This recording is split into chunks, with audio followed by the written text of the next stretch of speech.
Hello and welcome to Audiobook Avenue, the ultimate destination for audiobook lovers. Don't forget to hit that subscribe button to stay up to date on our latest uploads and never miss out on your next favorite audiobook. Thank you for choosing Audiobook Avenue. The Adventures of Sherlock Holmes by Sir Arthur Conan Doyle. Adventure 8. The Adventure of the Speckled Band. On glancing over my notes of the 70-odd cases in which I have during the last 8 years studied the methods of my friend Sherlock Holmes, I find many tragic, some comic, a large number merely strange, but none commonplace. For, working as he did rather for the love of his art than for the acquirement of wealth, he refused to associate himself with any investigation which did not tend towards the unusual, and even the fantastic. Of all these varied cases, however, I cannot recall any which presented more singular features than that which was associated with the well-known Surrey family of the Roylotts of Stoke Moran. The events in question occurred in the early days of my association with Holmes, when we were sharing rooms as bachelors in Baker Street. It is possible that I might have placed them upon record before, but a promise of secrecy was made at the time, from which I have only been freed during the last month by the untimely death of the lady to whom the pledge was given. It is perhaps as well that the fact should now come to light, for I have reasons to know that there are widespread rumours as to the death of Dr. Grimesby Roylott, which tend to make the matter even more terrible than the truth. It was early in April in the year '83 that I woke one morning to find Sherlock Holmes standing, fully dressed, by the side of my bed. He was a late riser, as a rule, and as the clock on the mantelpiece showed me that it was only 7:15, I blinked up at him in some surprise, and perhaps just a little resentment, for I was myself regular in my habits. "Very sorry to knock you up, Watson," said he, "but it's the common lot this morning. Mrs. Hudson has been knocked up, she retorted upon me, and I on you." "What is it, then? A fire?" "No, a client. It seems that a young lady has arrived in a considerable state of excitement, who insists upon seeing me. She is waiting now in the sitting-room. Now, when young ladies wander about the metropolis at this hour of the morning, and knock sleepy people up out of their beds, I presume that it is something very pressing which they have to communicate. Should it prove to be an interesting case, you would, I am sure, wish to follow it from the outset. I thought, at any rate, that I should call you and give you the chance." "My dear fellow, I would not miss it for anything." I had no keener pleasure than in following Holmes in his professional investigations, and in admiring the rapid deductions, as swift as intuitions, and yet always founded on a logical basis with which he unravelled the problems which were submitted to him. I rapidly threw on my clothes, and was ready in a few minutes to accompany my friend down to the sitting-room. A lady, dressed in black and heavily veiled, who had been sitting in the window, rose as we entered. "Good morning, madam," said Holmes cheerily. "My name is Sherlock Holmes. This is my intimate friend and associate, Dr. Watson, before whom you can speak as freely as before myself. Ha! I am glad to see that Mrs. Hudson has had the good sense to light the fire. Pray draw up to it, and I shall order you a cup of hot coffee, for I observe that you are shivering." "It is not cold which makes me shiver," said the woman in a low voice, changing her seat as requested. "What then?"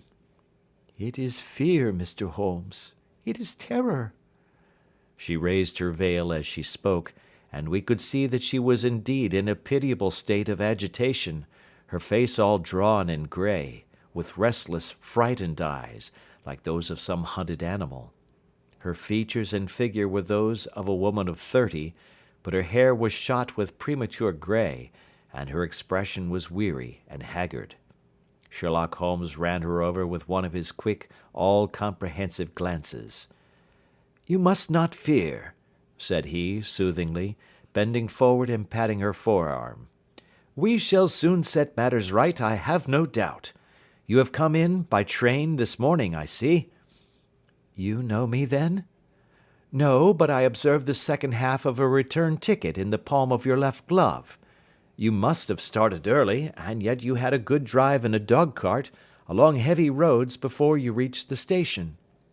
The lady gave a violent start and stared in bewilderment at my companion.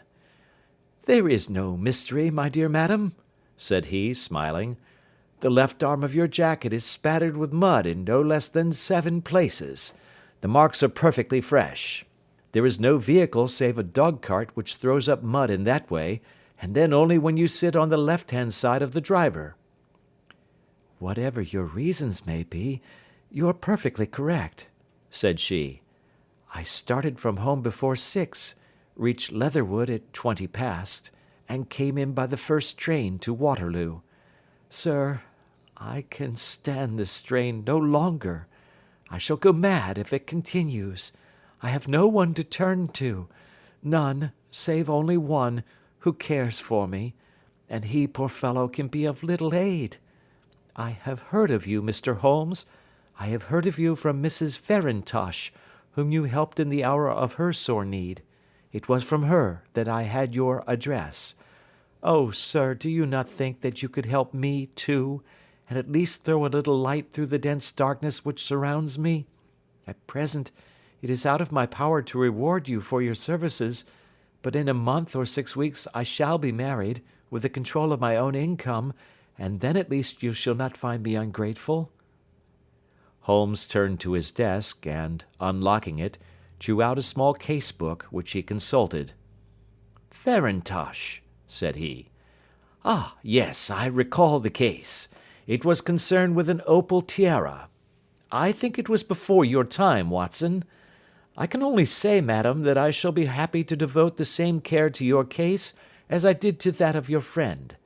As to reward, my profession is its own reward, but you are at liberty to defray whatever expenses I may be put to, at the time which suits you best. And now I beg that you will lay before us everything that may help us in forming an opinion upon the matter."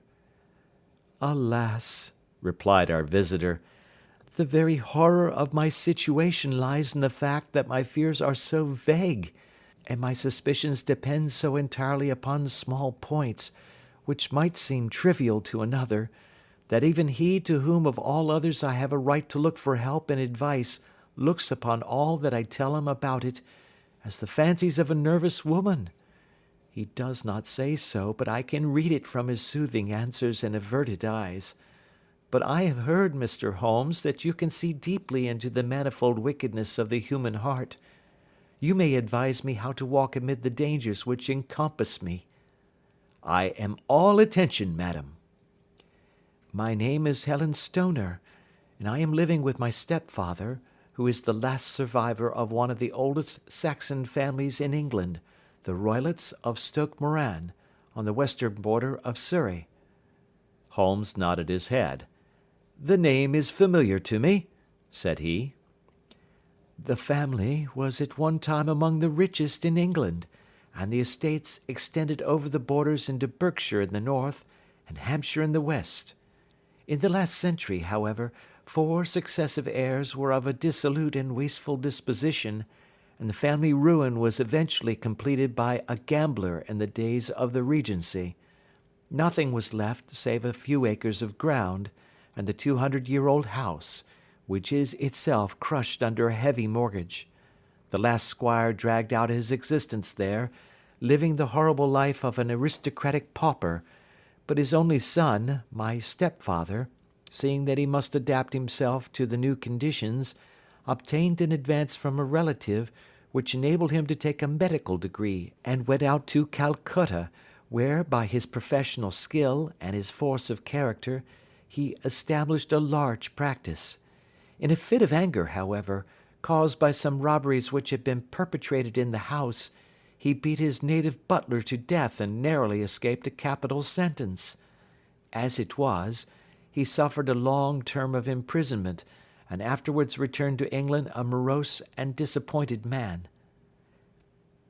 When Dr. Roylott was in India he married my mother, Mrs. Stoner, the young widow of Major General Stoner, of the Bengal Artillery. My sister Julia and I were twins, and we were only 2 years old at the time of my mother's remarriage. She had a considerable sum of money, not less than £1,000 a year, and this she bequeathed to Dr. Roylott entirely while we resided with him, with the provision that a certain annual sum should be allowed to each of us in the event of our marriage. Shortly after our return to England my mother died. She was killed 8 years ago in a railway accident near Crewe. Dr. Roylott then abandoned his attempts to establish himself in practice in London, and took us to live with him in the old ancestral house at Stoke Moran. The money which my mother had left was enough for all our wants, and there seemed to be no obstacle to our happiness. But a terrible change came over our stepfather about this time. Instead of making friends and exchanging visits with our neighbours, who had at first been overjoyed to see a Roylott of Stoke Moran back in the old family seat, he shut himself up in his house, and seldom came out save to indulge in ferocious quarrels with whoever might cross his path. Violence of temper approaching to mania has been hereditary in the men of the family, and in my stepfather's case it had, I believe, been intensified by his long residence in the tropics. A series of disgraceful brawls took place, 2 of which ended in the police court, until at last he became the terror of the village, and the folks would fly at his approach, for he is a man of immense strength, and absolutely uncontrollable in his anger. Last week he hurled the local blacksmith over a parapet into a stream, and it was only by paying over all the money which I could gather together that I was able to avert another public exposure. He had no friends at all save the wandering gipsies, and he would give these vagabonds leave to encamp upon the few acres of bramble-covered land which represent the family estate, and would accept in return the hospitality of their tents, wandering away with them sometimes for weeks on end. He has a passion also for Indian animals, which are sent over to him by a correspondent, and he has at this moment a cheetah and a baboon, which wander freely over his grounds and are feared by the villagers almost as much as their master. You can imagine from what I say that my poor sister Julia and I had no great pleasure in our lives. No servant would stay with us, and for a long time we did all the work of the house. She was but 30 at the time of her death, and yet her hair had already begun to whiten, even as mine has. Your sister is dead, then? She died just 2 years ago, and it is of her death that I wish to speak to you. You can understand that, living the life which I have described, we were little likely to see anyone of our own age and position. We had, however, an aunt, my mother's maiden sister, Miss Honoria Westphail, who lives near Harrow, and we were occasionally allowed to pay short visits at this lady's house. Julia went there at Christmas 2 years ago, and met there a half-pay major of marines, to whom she became engaged. My stepfather learned of the engagement when my sister returned, and offered no objection to the marriage, but within a fortnight of the day which had been fixed for the wedding, the terrible event occurred which has deprived me of my only companion." Sherlock Holmes had been leaning back in his chair with his eyes closed and his head sunk in a cushion, but he half opened his lids now and glanced across at his visitor. "Pray be precise as to details," said he. "It is easy for me to be so, for every event of that dreadful time is seared into my memory. The manor house is, as I have already said, very old, and only one wing is now inhabited. The bedrooms in this wing are on the ground floor, the sitting rooms being in the central block of the buildings. Of these bedrooms, the first is Dr. Roylott's, the second my sister's, and the third my own. There is no communication between them, but they all open out into the same corridor. Do I make myself plain?" "Perfectly so." "The windows of the 3 rooms opened out upon the lawn. That fatal night, Dr. Roylott had gone to his room early, though we knew that he had not retired to rest, for my sister was troubled by the smell of the strong Indian cigars which it was his custom to smoke. She left her room, therefore, and came into mine, where she sat for some time, chatting about her approaching wedding. At 11 o'clock she rose to leave me, but she paused at the door and looked back. "Tell me, Helen," said she, "have you ever heard anyone whistle in the dead of the night?" "Never," said I. "I suppose that you could not possibly whistle yourself in your sleep?" "Certainly not. But why?" "Because during the last few nights I have always, about 3 in the morning, heard a low, clear whistle. I am a light sleeper, and it has awakened me. I cannot tell where it came from, perhaps from the next room, perhaps from the lawn. I thought that I would just ask you whether you had heard it." "No, I have not. It must be those wretched gypsies in the plantation." "Very likely. And yet, if it were on the lawn, I wonder that you did not hear it also." "Ah, but I sleep more heavily than you." "Well, it is of no great consequence at any rate." She smiled back at me, closed my door, and a few moments later I heard her key turn in the lock. "Indeed," said Holmes. "Was it your custom always to lock yourselves in at night?" "Always." "And why?" "I think that I mentioned to you that the doctor kept a cheetah and a baboon. We had no feeling of security unless our doors were locked." "Quite so. Pray proceed with your statement." "I could not sleep that night. A vague feeling of impending misfortune impressed me. My sister and I, you will recollect, were twins, and you know how subtle are the links which bind two souls which are so closely allied. It was a wild night. The wind was howling outside, and the rain was beating and splashing against the windows. Suddenly, amid all the hubbub of the gale, there burst forth the wild scream of a terrified woman. I knew that it was my sister's voice. I sprang from my bed, wrapped a shawl round me, and rushed into the corridor. As I opened my door, I seemed to hear a low whistle, such as my sister described, and a few moments later a clanging sound, as if a mass of metal had fallen. As I ran down the passage, my sister's door was unlocked, and revolved slowly upon its hinges. I stared at it horror-stricken, not knowing what was about to issue from it. By the light of the corridor lamp I saw my sister appear at the opening, her face blanched with terror, her hands groping for help, her whole figure swaying to and fro like that of a drunkard. I ran to her, and threw my arms round her, but at that moment her knees seemed to give way, and she fell to the ground. She writhed as one who is in terrible pain, and her limbs were dreadfully convulsed. At first, I thought that she had not recognized me, but as I bent over her she suddenly shrieked out in a voice which I shall never forget, "Oh, my God, Helen! It was the band! The speckled band!" There was something else which she would fain have said, and she stabbed with her finger into the air in the direction of the doctor's room, but a fresh convulsion seized her and choked her words. I rushed out, calling loudly for my stepfather, and I met him hastening from his room in his dressing gown. When he reached my sister's side, she was unconscious, and though he poured brandy down her throat and sent for medical aid from the village, all efforts were in vain, for she slowly sank and died without having recovered her consciousness. Such was the dreadful end of my beloved sister. "One moment," said Holmes. "Are you sure about this whistle and metallic sound? Could you swear to it?" "That was what the county coroner asked me at the inquiry. It is my strong impression that I heard it, and yet, among the crash of the gale and the creaking of an old house, I may possibly have been deceived." "Was your sister dressed?"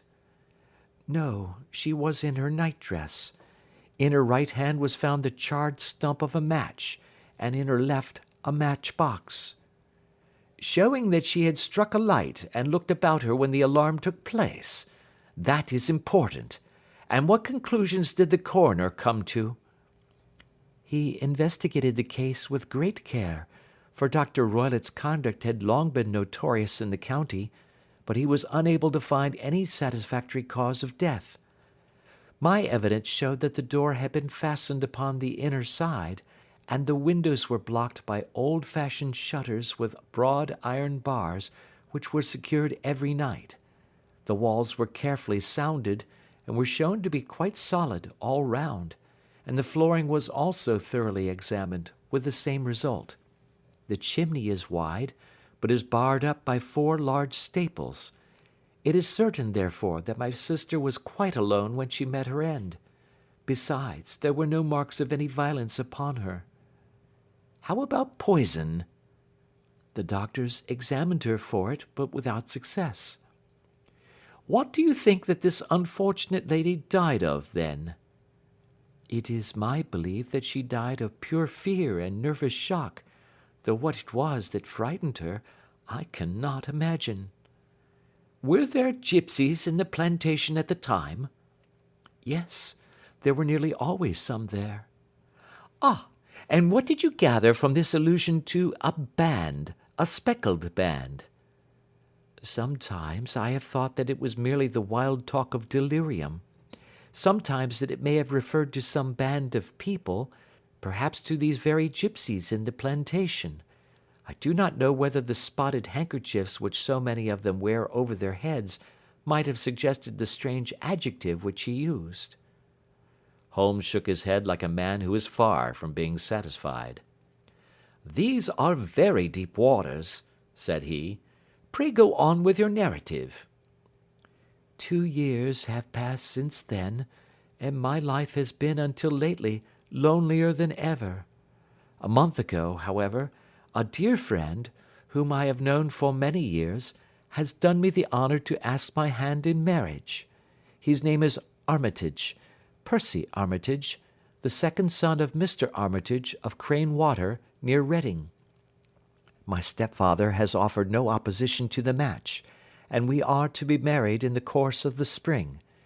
2 days ago, some repairs were started in the west wing of the building, and my bedroom wall has been pierced, so that I have had to move into the chamber in which my sister died, and to sleep in the very bed in which she slept. Imagine, then, my thrill of terror when last night, as I lay awake, thinking over her terrible fate, I suddenly heard in the silence of the night the low whistle which had been the herald of her own death. I sprang up and lit the lamp, but nothing was to be seen in the room. I was too shaken to go to bed again, however, so I dressed, and as soon as it was daylight I slipped down, got a dog-cart at the Crown Inn, which is opposite, and drove to Leatherhead, from whence I have come on this morning with the one object of seeing you and asking your advice." "You have done wisely," said my friend. "But have you told me all?" "Yes, all."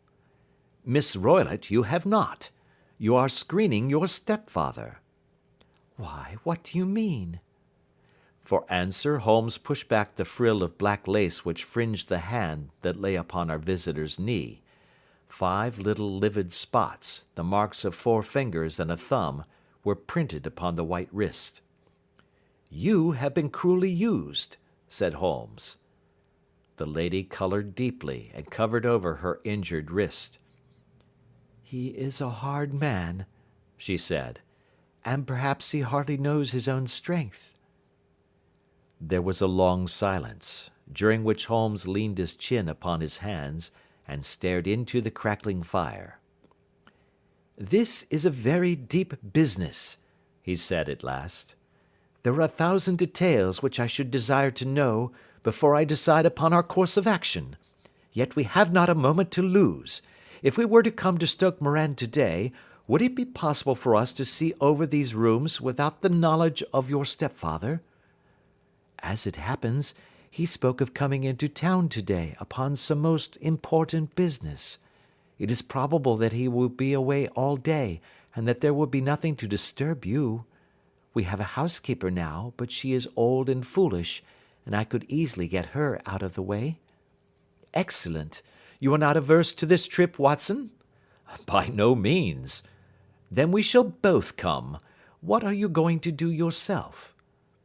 "I have one or two things which I would wish to do now that I am in town, but I shall return by the 12 o'clock train, so as to be there in time for your coming." "And you may expect us early in the afternoon. I have myself some small business matters to attend to. Will you not wait and breakfast?" "No, I must go. My heart is lightened already since I have confided my trouble to you. I shall look forward to seeing you again this afternoon." She dropped her thick black veil over her face and glided from the room. "And what do you think of it all, Watson?" asked Sherlock Holmes, leaning back in his chair. "It seems to me to be a most dark and sinister business." "Dark enough and sinister enough." "Yet if the lady is correct in saying that the flooring and walls are sound, and that the door, window, and chimney are impassable, then her sister must have been undoubtedly alone when she met her mysterious end." "What becomes then of these nocturnal whistles, and what of the very peculiar words of the dying woman?" "I cannot think."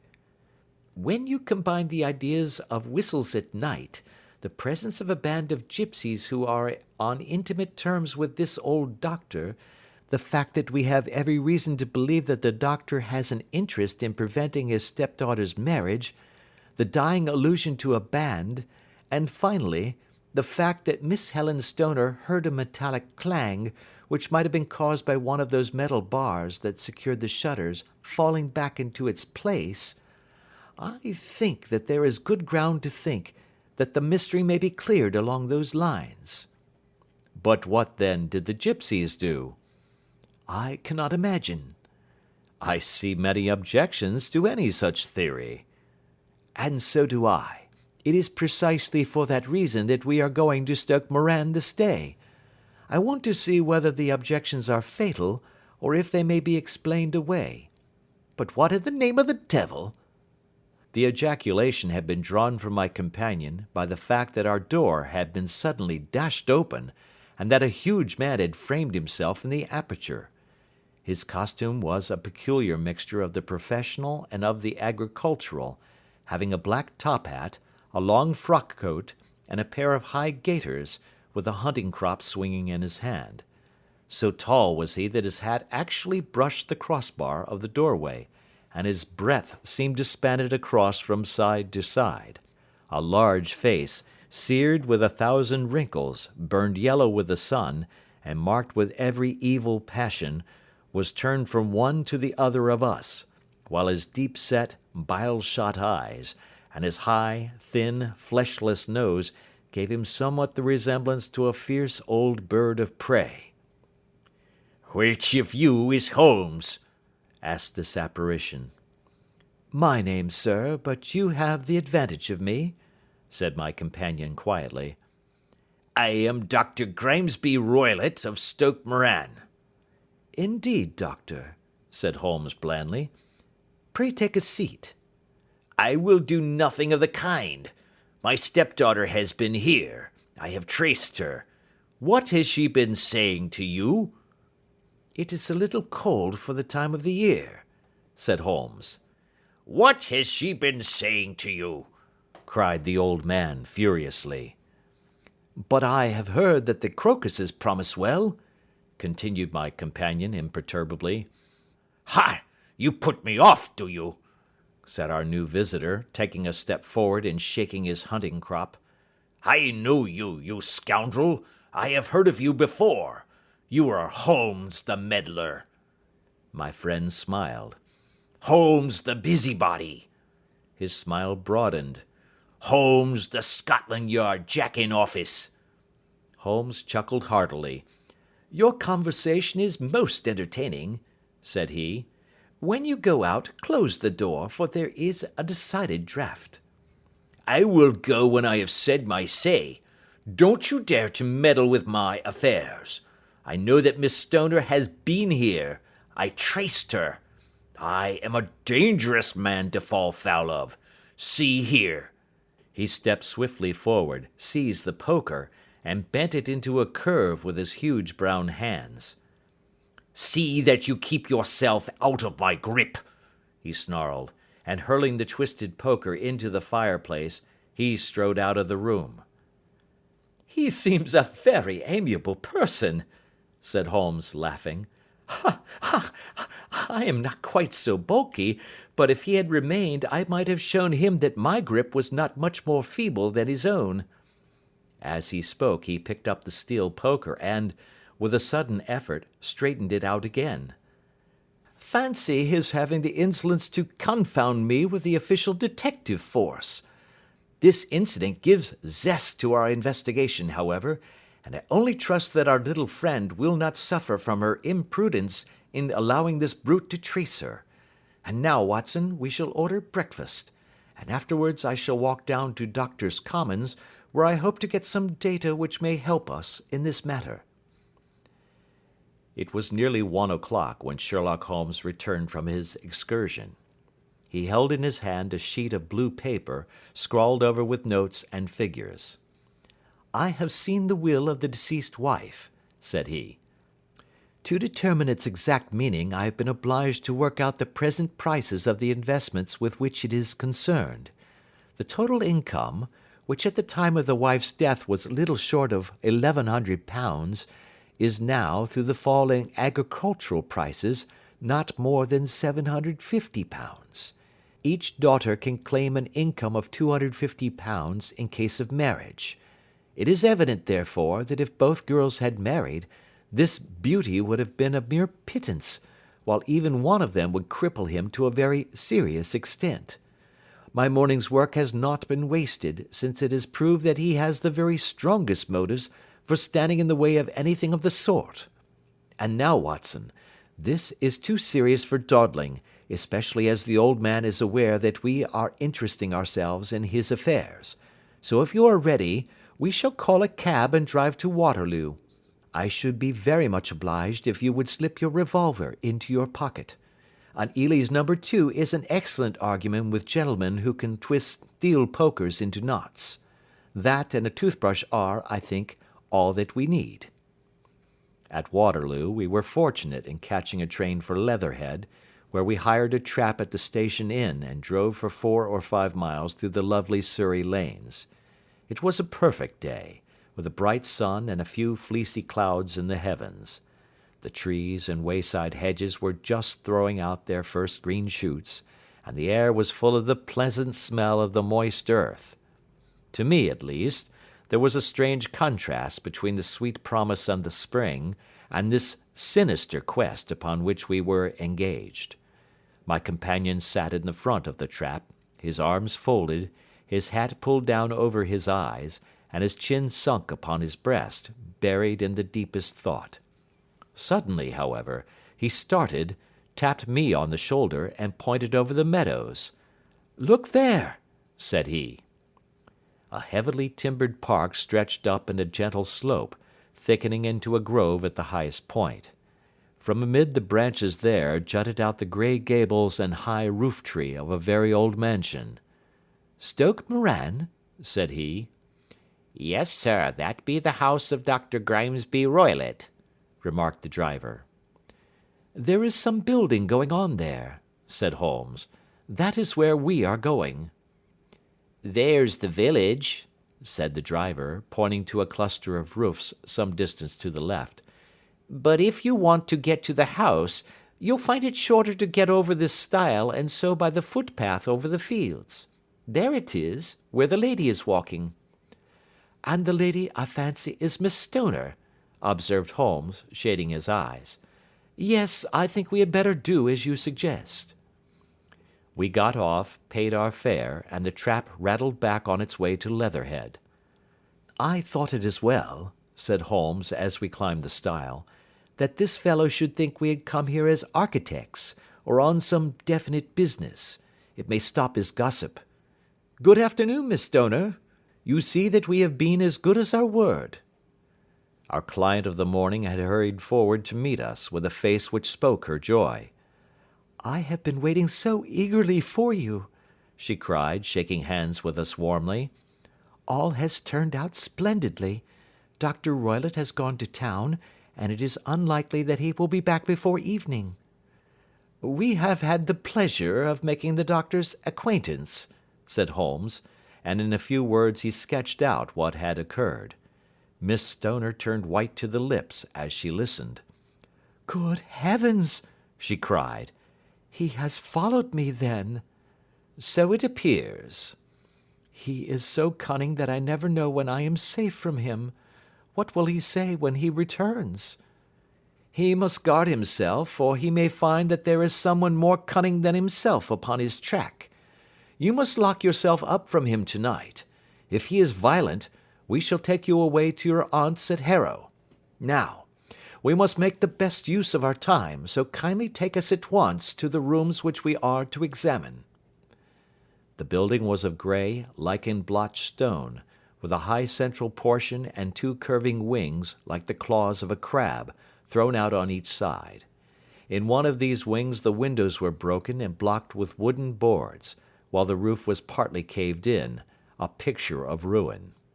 The central portion was in little better repair, but the right-hand block was comparatively modern, and the blinds in the windows, with the blue smoke curling up from the chimneys, showed that this was where the family resided. Some scaffolding had been erected against the end wall, and the stonework had been broken into, but there were no signs of any workmen at the moment of our visit. Holmes walked slowly up and down the ill-trimmed lawn, and examined with deep attention the outsides of the windows. "This, I take it, belongs to the room in which you used to sleep, the centre one to your sister's, and the one next to the main building to Dr. Roylott's chamber?"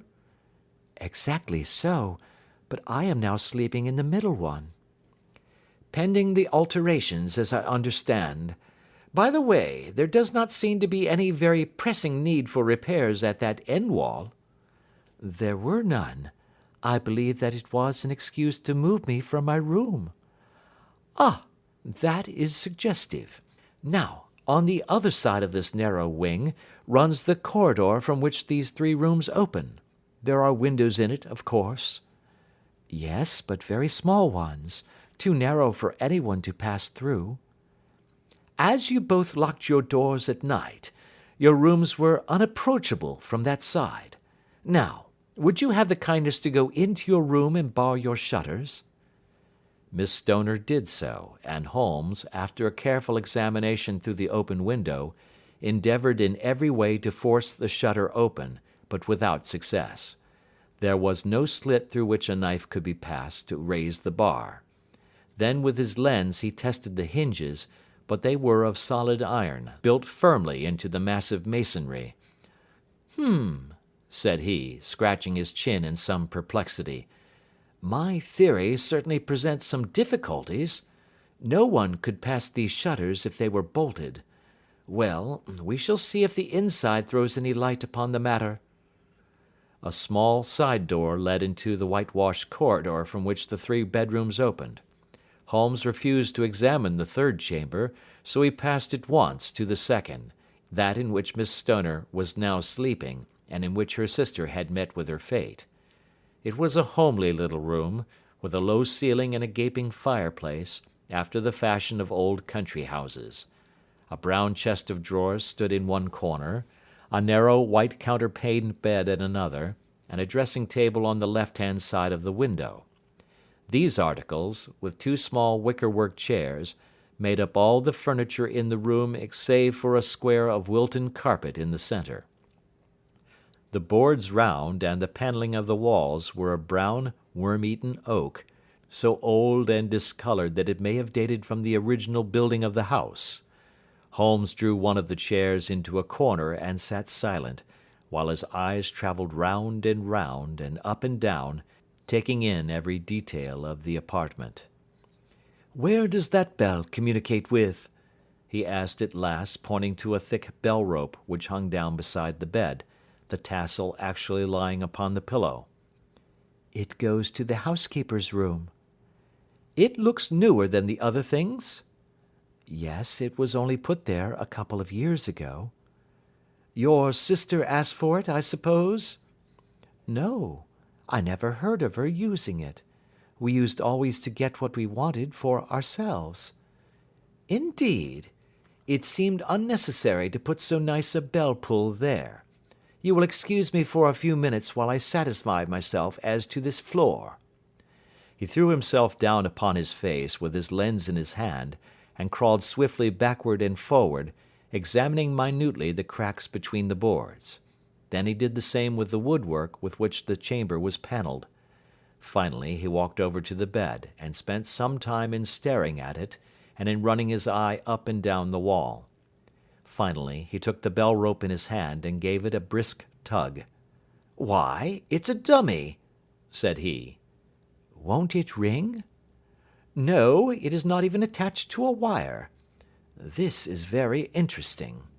You can see now that it is fastened to a hook, just above where the little opening for the ventilator is." "How very absurd! I never noticed that before."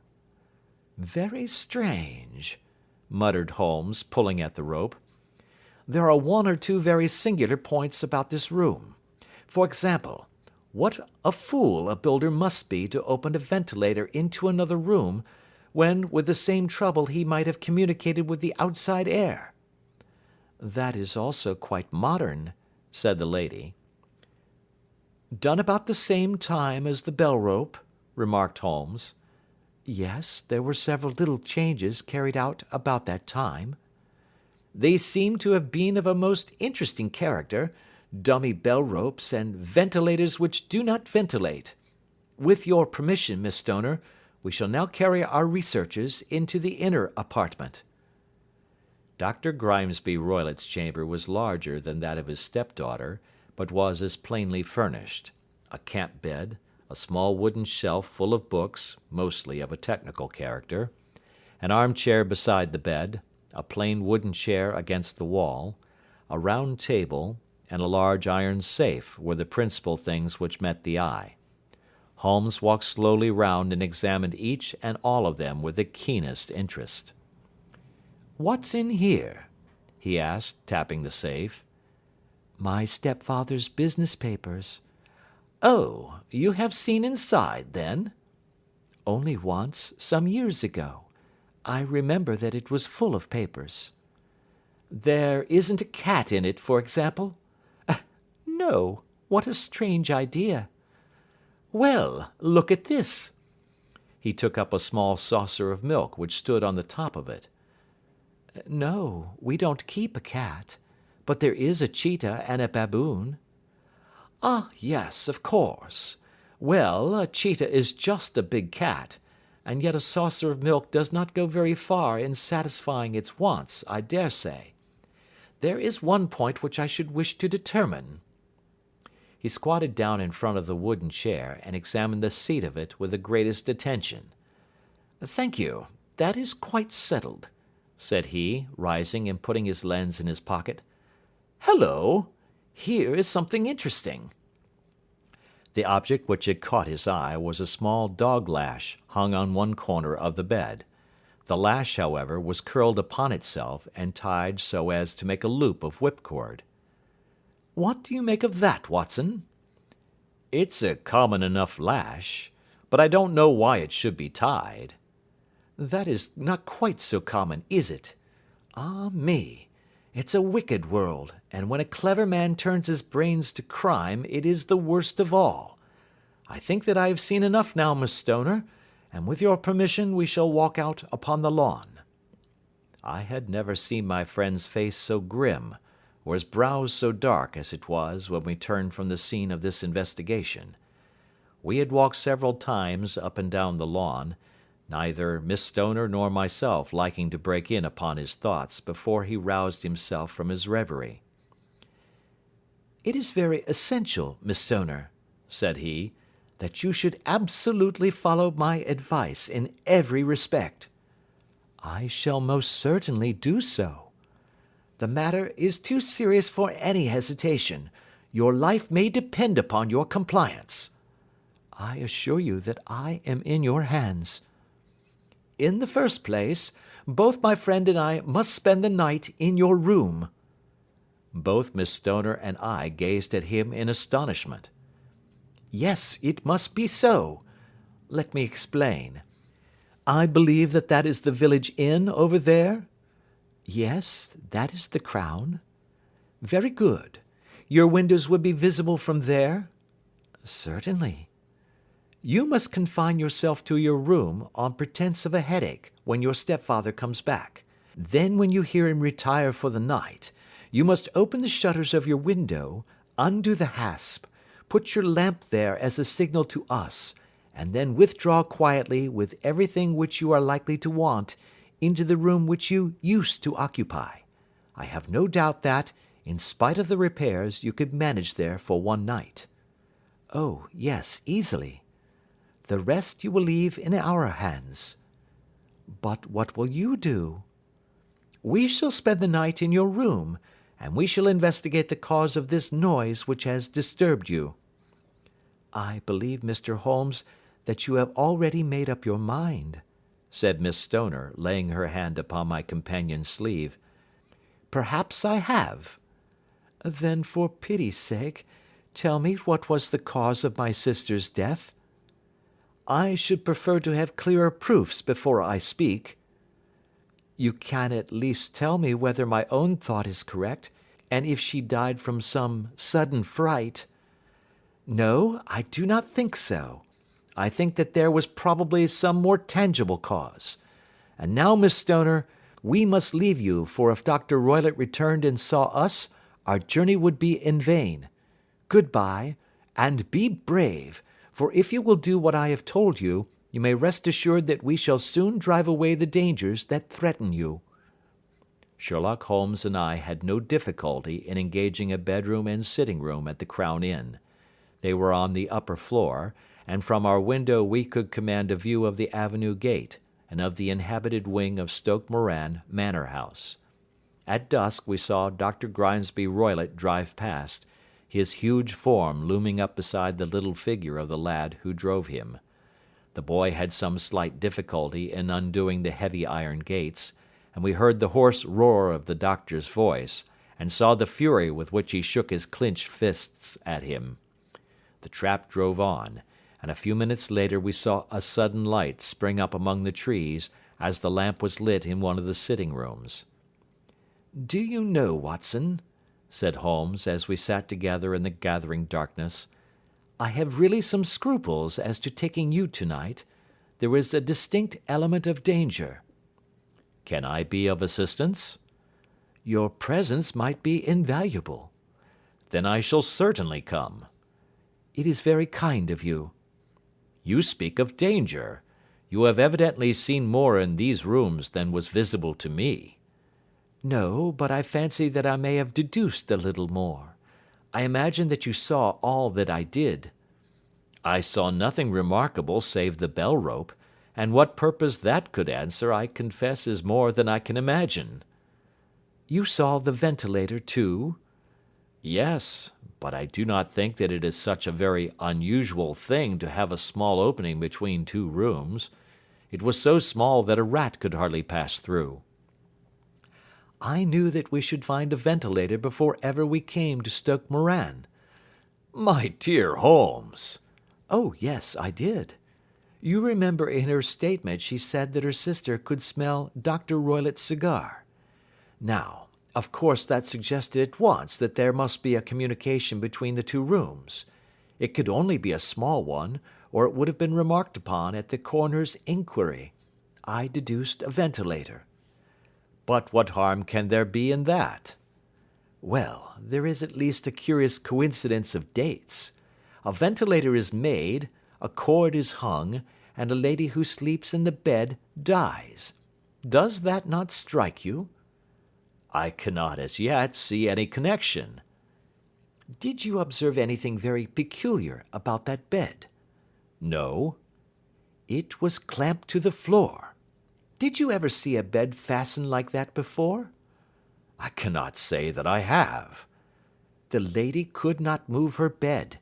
It must always be in the same relative position to the ventilator and to the rope. Or so we may call it, since it was clearly never meant for a bell-pull." "Holmes," I cried, "I seem to see dimly what you are hinting at. We are only just in time to prevent some subtle and horrible crime." "Subtle enough and horrible enough. When a doctor does go wrong he is the first of criminals.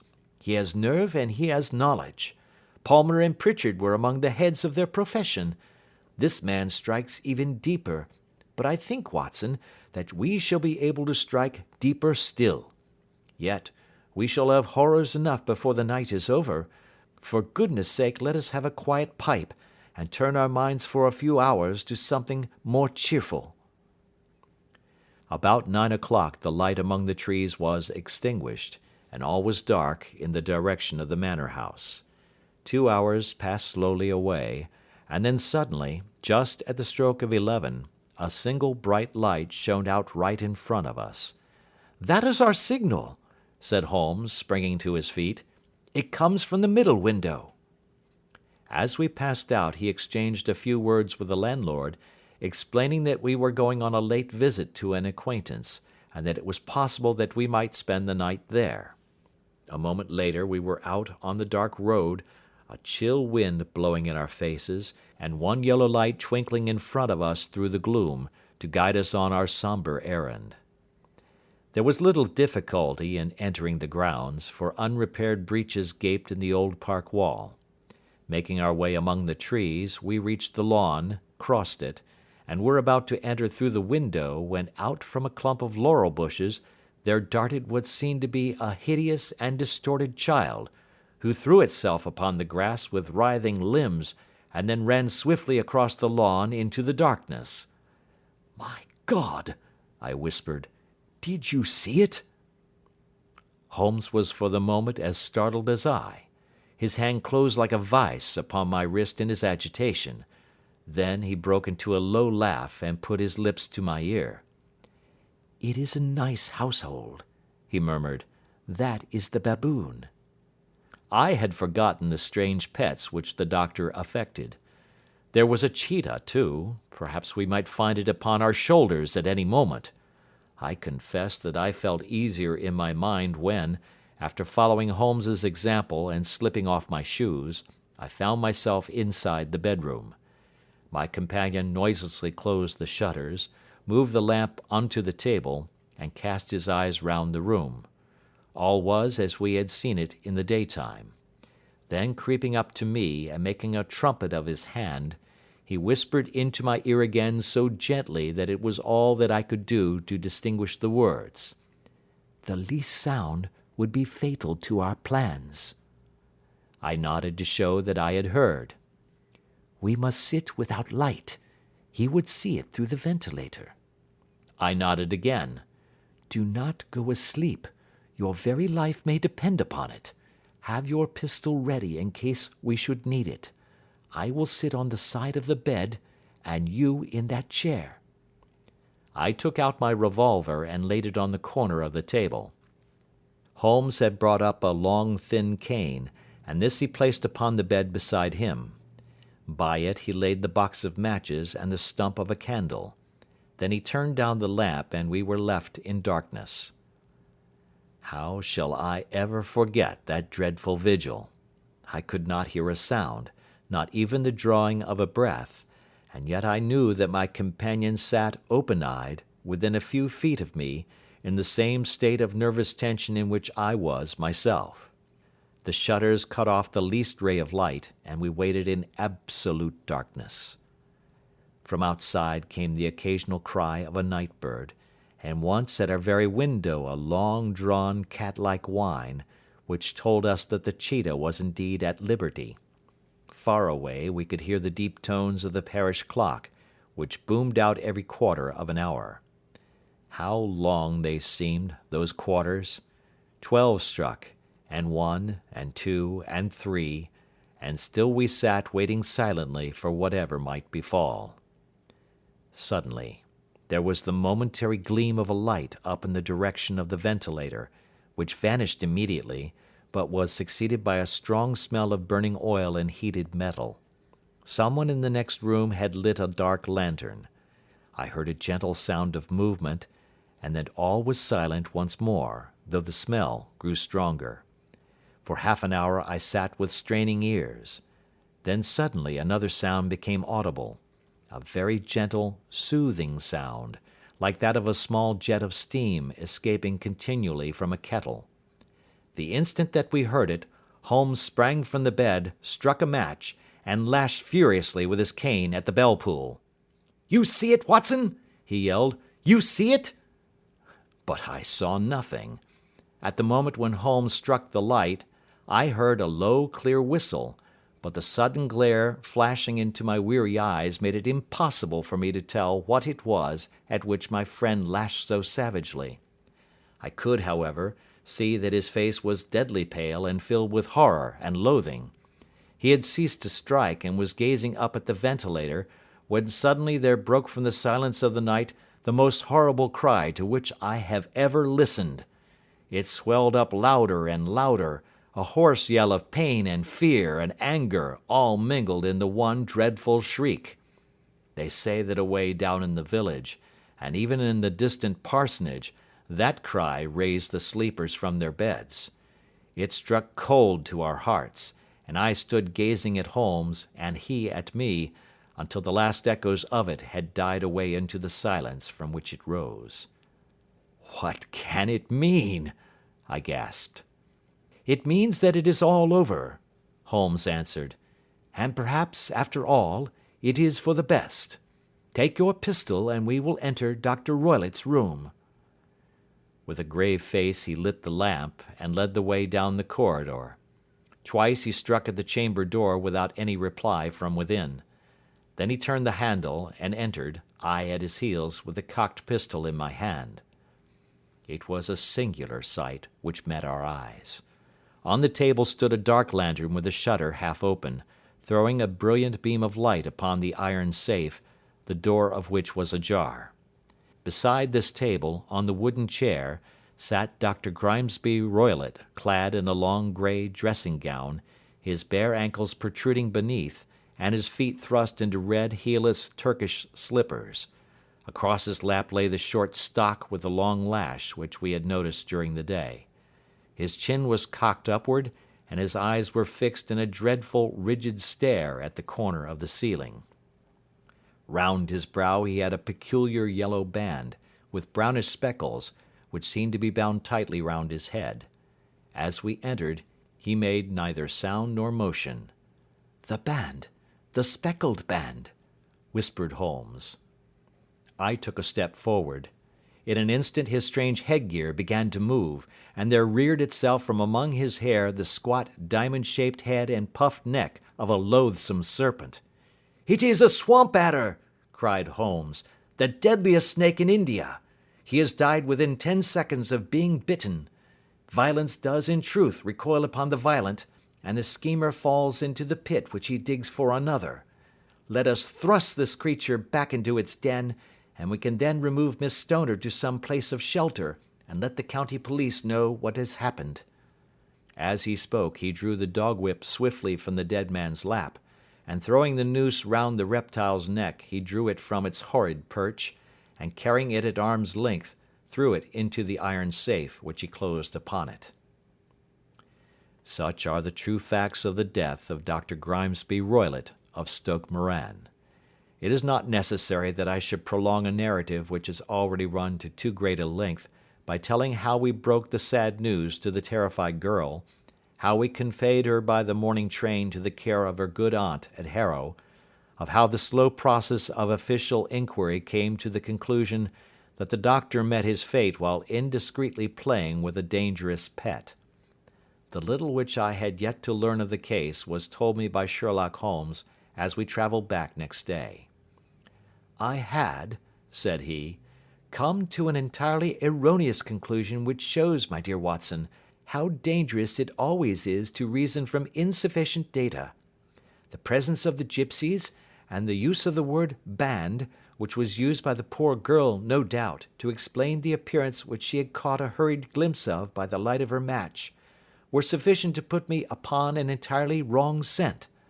I can only claim the merit that I instantly reconsidered my position when, however, it became clear to me that whatever danger threatened an occupant of the room could not come either from the window or the door. My attention was speedily drawn, as I have already remarked to you, to this ventilator, and to the bell rope which hung down to the bed. The discovery that this was a dummy, and that the bed was clamped to the floor, instantly gave rise to the suspicion that the rope was there as a bridge for something passing through the hole and coming to the bed. The idea of a snake instantly occurred to me, and when I coupled it with my knowledge that the doctor was furnished with a supply of creatures from India, I felt that I was probably on the right track. The idea of using a form of poison which could not possibly be discovered by any chemical test was just such a one as would occur to a clever and ruthless man who had had an Eastern training. The rapidity with which such a poison would take effect would also, from his point of view, be an advantage. It would be a sharp-eyed coroner, indeed, who could distinguish the two little dark punctures which would show where the poisoned fangs had done their work.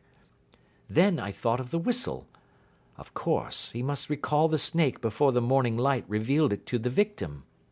He had trained it, probably by the use of the milk which we saw, to return to him when summoned.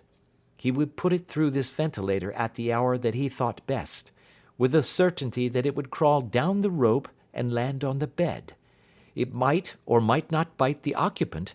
Perhaps she might escape every night for a week, but sooner or later she must fall a victim. I had come to these conclusions before ever I had entered his room. An inspection of his chair showed me that he had been in the habit of standing on it, which of course would be necessary in order that he should reach the ventilator. The sight of the safe, the saucer of milk, and the loop of whipcord were enough to finally dispel any doubts which may have remained. The metallic clang heard by Miss Stoner was obviously caused by her stepfather hastily closing the door of his safe upon its terrible occupant. Having once made up my mind, you know the steps which I took in order to put the matter to the proof. I heard the creature hiss, as I have no doubt that you did also, and I instantly lit the light and attacked it. With the result of driving it through the ventilator. And also with the result of causing it to turn upon its master at the other side. Some of the blows of my cane came home and roused its snakish temper, so that it flew upon the first person it saw. In this way I am no doubt indirectly responsible for Dr. Grimesby Roylott's death, and I cannot say that it is likely to weigh very heavily upon my conscience. End of Adventure 8. Thank you for listening to the audiobook on at Audiobook Avenue. Don't forget to subscribe to the channel to stay up to date on new releases.